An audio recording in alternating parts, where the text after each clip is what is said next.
world of the dystopian age can be a harsh and unforgiving place. Their lives ravaged by disease, injury and violence, the common folk who toil the fields and work the factories for the great powers lead hard existences. Abandoned by ungrateful governments, many are doomed to pariah existence, begging for scraps, driven to crime or the humiliation of seeing their loved ones suffer to support them. It is to these men and women, those desperate souls who have been failed by the world, that the Covenant of the Enlightened offer salvation. Every city and major town in the world seems to have one of their enlightenment centres.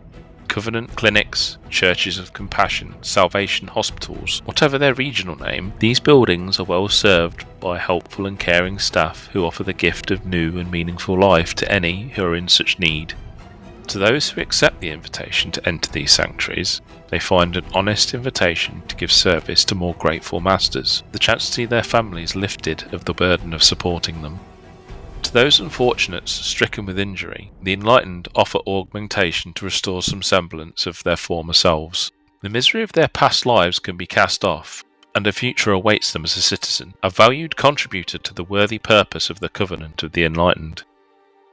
When an individual becomes a citizen of the Covenant, it means they must first leave their families. This parting is made easier with a small technical marvel that is gifted to their loved ones, an act of gratitude to the contribution they make to the advancement of humanity. The nature of these gifts varies by need and region, often a labour-saving device that compensates for the contribution the citizen might have otherwise made. It might instead be a defensive object to protect the family on the frontier, or even something that might be bartered for hard currency. Whatever the gift, it is to better secure the family's future, just as they have secured mankind's.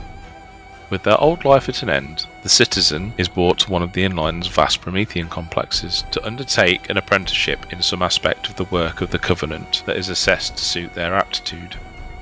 The labour of roughly 3 million citizens of the Enlightened across the world are applied to bring the multitudinous plans, experiments and projects of almost 300 Enlightened peers to fruition.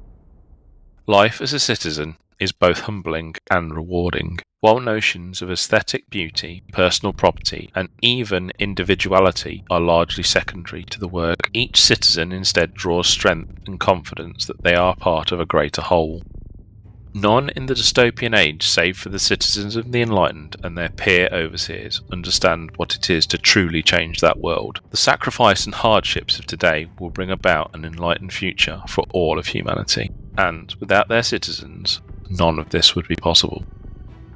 But the governments of the great powers are prone to jealousy. Many fear the Enlightened and this brave new world they strive to bring about. So it is that there are times that the Covenant must fight to defend their beliefs, at sea, in the air, and on the land. And it is the citizens of the Enlightened who fight to safeguard that future. In battle, the citizens are a disconcerting sight, their individual identities and augmentations hidden away behind coveralls and reflective faceplates. Citizen soldiers offer remarkable fortitude in battle, as their improved bodies are resilient to damage that would normally debilitate regular infantry.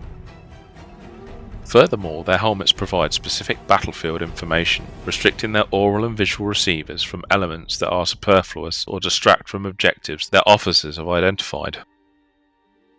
Their casual indifference to mechanical monstrosities that the engineering of the Enlightened field in battle also adds to their implacable and unflappable nature. The unshakable resilience coupled with the advanced weaponry employed by the Covenant makes the total of 30,000 citizen soldiers of the Enlightened the equal of the many times greater numbers each of the great powers calls upon to oppose them. For the Covenant, life as a citizen awaits all of humanity, a wonderful, uplifted future where betterment through augmentation and education allows all to labour productively for a new and inevitable era of enlightenment.